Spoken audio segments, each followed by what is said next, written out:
Hello, Sir Bob. You can call me JV. I hope you choose to narrate my personal experience about a gnome on your YouTube channel. Do you believe in gnome? As for me, even if other people laugh at me, I firmly believe they are real. I saw one in a dream, and a spiritual healer later confirmed that what I saw was indeed a gnome. I was a teenager back then, often getting into fights with classmates my age over the smallest things. Sometimes just a bad look would already lead to a challenge. I remember one time I got into a fist fight with someone from another school. I was at a disadvantage because his backup suddenly arrived. I ended up falling face first onto a mound of soil. I didn't pay attention to it at the time since I was in the middle of fighting. I went home with bruises on my face and a busted nose. The next day I couldn't go to school because of severe stomach pain. My stomach quickly swelled, like I was a bloated drunk. My parents rushed me to the hospital, afraid I might have internal injuries. But when the doctor checked me, everything seemed normal. They just prescribed medicine and sent me home.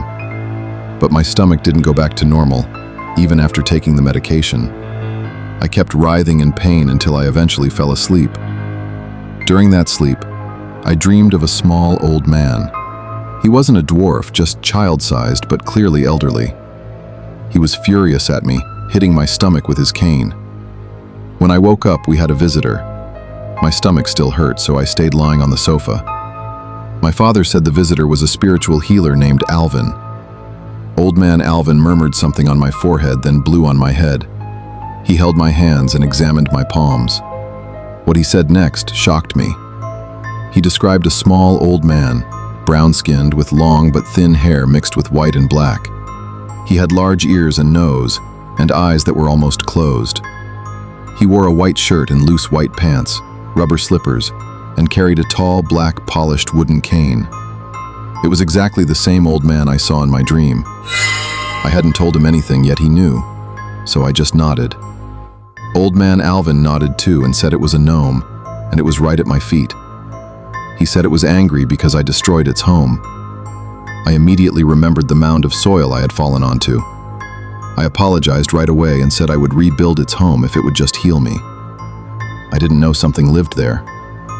Old man Alvin said the gnome only wanted an apology and for me to accept my mistake, but helping rebuild its home would be even better. So I hurried back to the place where the fight happened, together with my parents.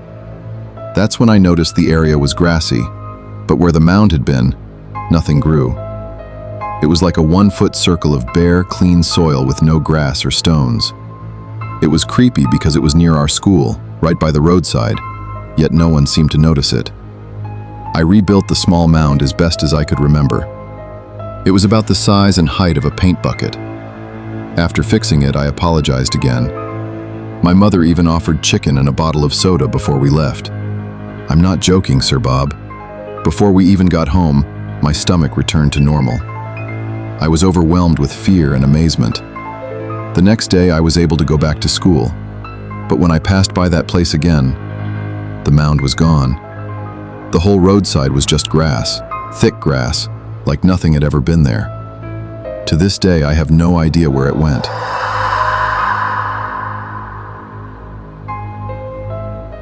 Sir Bob, I'm Josh. I'd like to share my experience in your YouTube channel. This happened when I was 10 years old, living with my grandmother in the Philippines in the 90s. Back then, that small village wasn't very developed. Today, all sorts of buildings have been constructed there. There was a wide lot there. It was beautiful because the whole lot was covered in what looked like Bermuda grass. Because of that, it became our favorite spot for playing Follow the Leader. I don't know what you call that game. It's like leapfrog, but instead of a simple jump, you have to do a somersault. Whatever somersault the leader does, the followers must do as well. If you can't do it, you become it. In the afternoons, we would really huddle in that lot.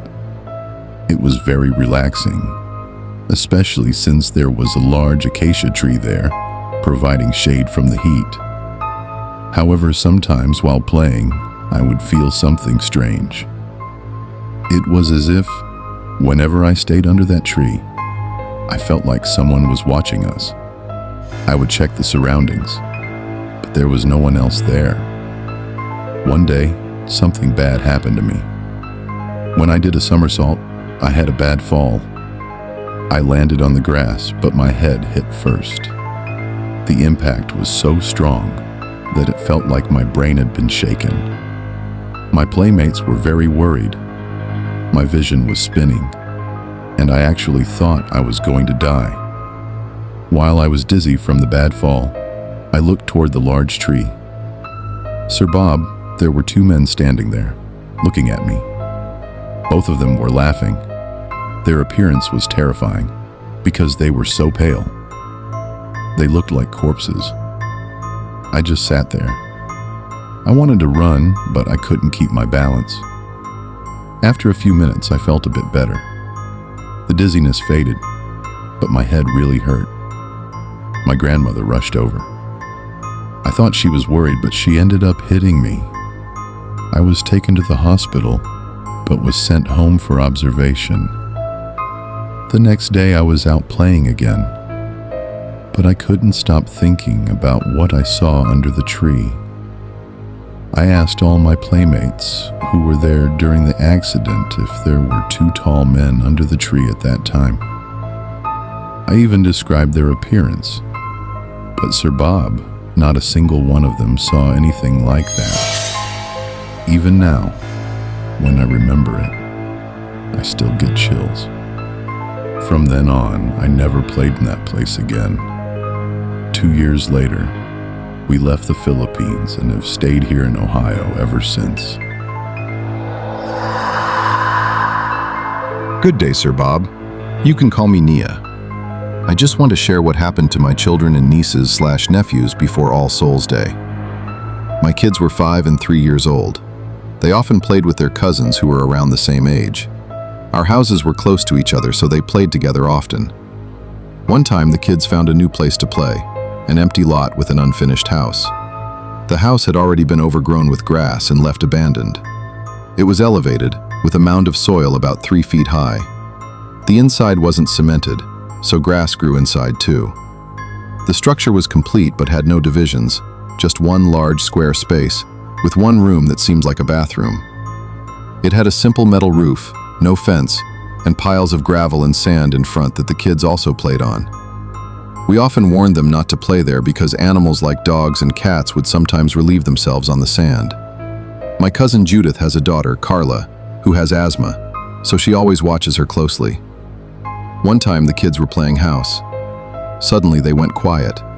Judith checked on them and saw them looking outside, as if watching something. Then they suddenly stood up and ran. She called them, but they just laughed and ran faster. Worried about Carla having an asthma attack, she chased them. She saw them enter the abandoned house. She shouted again, warning them about snakes, but they ignored her. When she followed them inside, she saw the children standing in a circle, heads close together, as if watching something in the middle. She called Carla, and slowly, all the children turned to look at her at the same time. They stared, then looked back at each other and started giggling. Then they pointed at her and laughed. Judith said the hairs on her neck stood up, because it didn't feel like she was looking at her child and nieces, nephews anymore. Still, she approached them, grabbed Carla, who kept laughing, and tried to pull another child out, but the child resisted and laughed at her. She carried Carla and ran outside. As soon as they got out, Carla stopped laughing like nothing happened. Judith even heard a whistling sound nearby, but saw no one. The other kids were still inside, laughing. She immediately told us, so our whole family rushed there. We found the children still laughing, but once we got them out, they stopped. It's true what Judith said. Their laughter and stares were terrifying. We never let them go back there again. Whenever we ask them what's inside the house, they just say, grass, and nothing more. We don't know what really happened, but some say the place might be inhabited by spirits. Good day to everyone, especially you, Sir Bob. I want to share something I personally experienced. I don't know why it happened, especially why it happened to me, I'm just an ordinary person. I don't have a third eye, and I've never had any other scary experiences before or after this. When I was in third year of high school, I kept dreaming of a grassy place.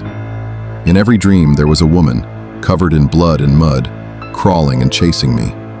I was terrified, not just because of her appearance, but because she kept screaming. I couldn't tell if she was angry or begging. I tried to run, but my body felt heavy. I was exhausted and crying from fear. The dream always ended when police arrived, but before that, the bloody woman would suddenly hug me. Then I would wake up. This happened every night for a week. At first, I ignored it. Then I thought maybe it was because I told others about it.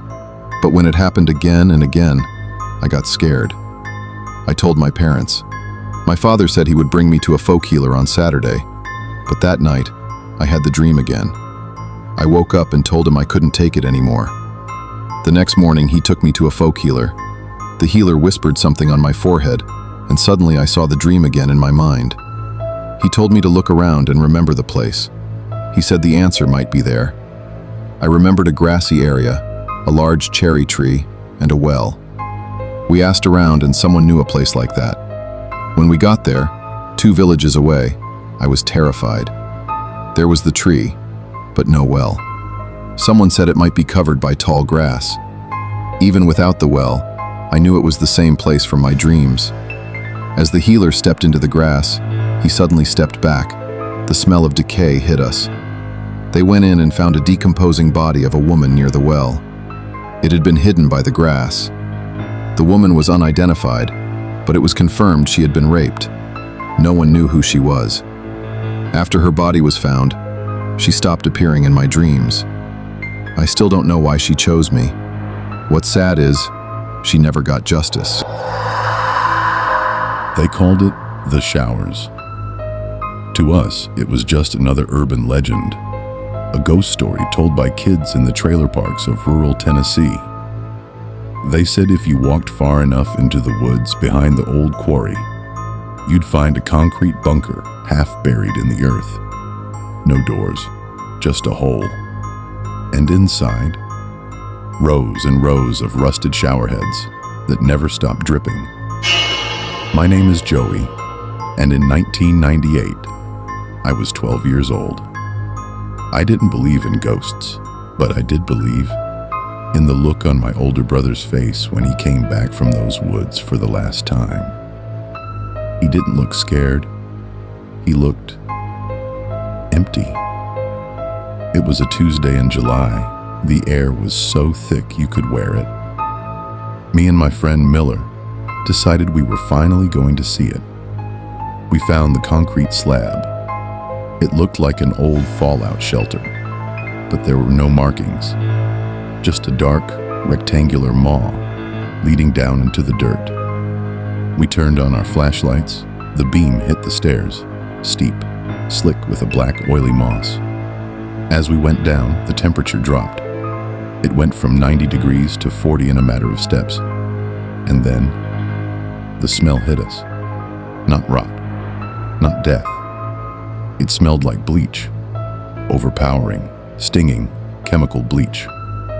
At the bottom of the stairs, the room opened up. It was massive. Tiled walls, cracked and yellowed like old teeth. And there they were. Hundreds of shower heads, protruding from the ceiling like iron fingers. And they were all dripping. Drip, drip, drip. In perfect, terrifying synchronization. We walked deeper. The room didn't end. We must have walked for 10 minutes, but the walls never changed. The shower heads never stopped. That's when Miller pointed his light at the floor. "Hey," he whispered, "where are the drains?" I looked down. He was right. There were no drains. The floor was perfectly flat, yet there was no standing water. Where was the dripping going? I knelt down to touch the floor, and my hand passed right through it. It wasn't a floor. It was a surface of black, stagnant liquid, so still and so dark it looked like solid stone. I pulled my hand back, and it was covered in something thick. Not water. It felt like old syrup. And then, from the darkness further down the hall, we heard it. A voice. Not a scream. A wet, rattling sound. Like someone trying to breathe through a throat full of pebbles. Is it cold yet? We didn't wait. We turned and bolted. But the stairs weren't where they were supposed to be. Every direction we turned, there were more showers. The dripping was getting louder, faster, until it sounded like a frantic applause. I looked back once. Just once. My flashlight caught a shape.